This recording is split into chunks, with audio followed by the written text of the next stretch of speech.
அப்படி அழகாக ஒரு train station, biscuit biscuit biscuit biscuit biscuit, இந்த பேப்பர் இந்த பேப்பர் இந்த பேப்பர் இந்த தினமலை தினமலை தினமலை தினமலை தினமலை தினமலை தினமலை தினமலை குங்குமம் குமுதம் குமுதம் குமுதம் புக் புக் அப்படின்னு வித்துட்டே போகிறாங்க. Tea coffee tea coffee tea coffee tea coffee tea coffee tea coffee coffee coffee coffee coffee tea coffee tea coffee tea coffee அப்படின்னு எல்லாம் வித்துட்டே போகிறாங்க. அங்கே ஒரு பிச்சைக்காரன், தாய் தந்த பிச்சையிலே பிறந்தேனம்மா, இங்கு நீ தந்த பிச்சையிலே வளர்ந்தேனம்மா, தாய் தந்த பிச்சையிலே பிறந்தேனம்மா, இன்று நீ தந்த பிச்சையிலே வளர்ந்தேனம்மா அப்படின்னு பிச்சை எடுக்கிறான். பிச்சை எடுக்கும் போது அங்கங்க பிச்சை எடுத்து அவன் அன்னைக்கு அவன் சாப்பிட்டுக்கிடுவான். இப்படி தொடர்ச்சியாக அவனுடைய வாழ்க்கை பிச்சைக்காரத்தனமாக போகும்போது அந்த ட்ரெயினில் ஒரு பணக்கார ஒருத்தர் இறங்குறான். அவ்வளோ அழகாக இருக்கான் பார்க்கும் போது. இந்த பிச்சைக்காரனுக்கு ஒரே குஷி, அடடா இவர் ரொம்ப அழகா ஸ்மார்ட்டா இருக்காரு, வசதியானவர், இவர் நமக்கு நிறைய காசு கொடுப்பாரு அப்படின்ட்டு கொடு கொடு கொடு ஓடி போய் ஐயா பிச்சை அப்படின்னு கேட்குறான். அந்த வசதியான அந்த அழகான மனிதன் கேட்குறாரு, உனக்கு நான் பிச்சை போடுறேன், பதிலுக்கு நீ என்ன தருவ எனக்கு? அதுக்கு அவன் கேட்குறான், ஐயா நானே பிச்சைக்காரன், நான் உங்களுக்கு என்ன தர முடியும்? உன்னால எதுவும் தர முடியாதுன்னா கேட்க மட்டும் முடியுதா? கொடுக்க முடியாது உன்னால கேட்குறியே, தப்பு இல்லையா, அசிங்கமா இல்லையா அப்படின்னு சொல்றாரு. அவன் போய் உட்காந்துடுறான். என்னடா இது, இவர் என்ன சொல்ல வர்றாரு? நம்மளே காசு இல்லைனால்தான் பிச்சை எடுக்கிறோம், ஏதாவது கொடுத்தா தானே அப்படின்னு கேட்கிறாரு. உடனே யோசிக்கிறான்.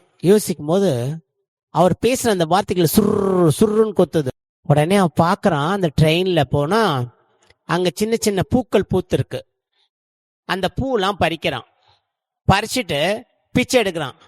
பிச்சை எடுக்கும் போது அங்க இருக்கிறவங்க என்ன பண்றாங்க, தானம் பண்றாங்க. பதிலுக்கு அந்த பூ கொடுக்குறான். பார்த்தீங்கன்னா நிறைய பேர் பிச்சை போட ஆரம்பிக்கிறாங்க. அந்த முகத்துல ஒரு ஹாப்பினஸ் இருக்கு, ரொம்ப ஹாப்பியா இருக்கு. அப்ப அவனுக்கு ஒரு புரியுது, நமக்கு பிச்சை போடுறாங்க, நம்ம அந்த பூ கொடுக்கும்போது அவங்க மனசுல ஒரு சந்தோஷம் இருக்கு அப்படின்னுட்டு ஒன்னை வாங்கிட்டு ஒன்னை கொடுக்குறான். அப்போ ஒரு ஹாப்பியா இருக்கு. அதே அழகான அந்த வாலிபன் வராரு, பிச்சை கேட்கிறான். அகைன் பிச்சை கேட்கறான், பூவை கொடுக்கறது ரெடியா இருக்கான். ஆனா அவர் பிச்சை போடல. உடனே பூவை கொடுக்குறான். கொடுக்கலான்னு பார்க்கும்போது அவர் சொல்றாரு, நான் கேட்காம நீ ஏன் கொடுக்குற? நான் உங்ககிட்ட கேட்கலையே இது வேணும்னுட்டு, நீ எது கொடுக்குற அப்படின்னு கேட்குறான். உடனே இவனுக்கு திருப்பி கன்ஃபியூஷன் ஆயிடுது. இப்போ உட்காந்துடுறான்.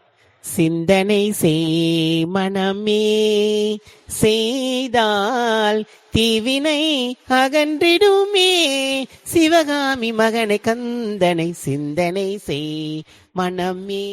அப்ப யோசிக்கிறான். அங்க இருக்க பூக்களை பறிக்கிறான், அத பூ மாலையா தொடுக்கிறான், அதை அந்த ஸ்டேஷன்ல விற்கிறான். கொஞ்சம் கொஞ்சமா பணம் வருது. பெரிய பொக்கே ஷாப் வைக்கிறான். தன்னுடைய மூளையை யூஸ் பண்றான். அந்த பொக்கையிலேயே அழகழகா டிசைன் பண்றான். அங்க இருக்கவங்க எல்லாம் வாங்கினா பொக்கே இந்த கடையில தான் வாங்கணும் அப்படின்ட்டு வராங்க. ஸோ அவனுடைய இன்வெஸ்ட்மெண்ட் முதல்ல சாதாரண இடத்துல ஆகி படிப்படியா பிரான்ச்சா தொடங்குறான். அதே இடத்துக்கு வரான். கோட் ஷூட் போட்டுக்கிட்ட அந்த இதுக்கு அதே அழகான வாலிபர் வராரு. அதே இடத்துல இறங்குறாரு.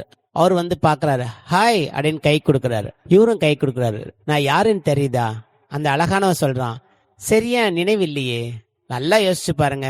நல்லா கூர்ந்து கவனிக்கிறான். ஆமா இவன் பிச்சைக்காரன்ல, என்ன பண்றீங்க இவ்வளவு ஸ்மார்ட்டா இருக்கீங்க அப்படின்னு கேட்கும் போது, நீங்க சொன்ன அந்த வார்த்தைகள் தான். ஒருத்தருக்கு எதுவுமே கொடுக்காம இருக்கிறது, அவங்க கிட்ட உதவி மட்டும் வாங்கிட்டு அவங்க பிரதிபலன் எதுவுமே செய்யாம இருக்கிறது ரொம்ப தப்புன்னு சொன்னீங்க. அத முதல் முறை நான் உணர்ந்து பூவை கொடுத்தேன். அப்ப மக்கள் மத்தியில நான் சந்தோஷத்தை பார்த்தேன். ரெண்டாவது கேட்கும் போது, கேட்காம எதையுமே கொடுக்காத, கேட்டா உதவி பண்ற நல்ல விஷயத்த சொல்லி கொடுத்தீங்க. அதே நான் கத்துக்கிட்டேன். பிச்சை எடுக்கிறது தப்பு, ஒருத்தன் உழைப்புல அந்த உழைப்பை உறிஞ்சுக்கிறது மிக தப்புன்னு உணர்ந்து நானா உழைக்க ஆரம்பிச்சேன்.